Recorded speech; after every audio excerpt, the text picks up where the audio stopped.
more traditional academic route and didn't really like it or find success in it, and decided to then go after a trade.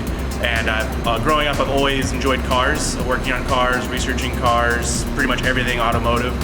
So automotive repair or mechanic were my two options, and I ultimately chose auto collision repair. They have everything that I would need to effectively learn everything that I need to be successful in the job field, whether that be welders, frame equipment, painting booths, all the tools necessary if I can't afford them right now. There's a full tool room stocked full of everything that you would need to complete the program. So that's one of the things that we offer here is we have a very large facility, as you can see. We have state-of-the-art paint booths. We have all kinds of tools.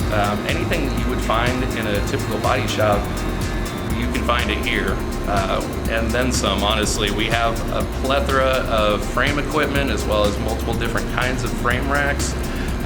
We do offer work to customer vehicles, and so the students do get to have an opportunity, even if they, so to speak, don't go work in the field, they still have an opportunity to work on vehicles. And we go back over all the things to make sure that the student is ready to leave the field here, or leave the school here and move on to working in the field. We have no problem really placing students that are qualified and capable into these body shops.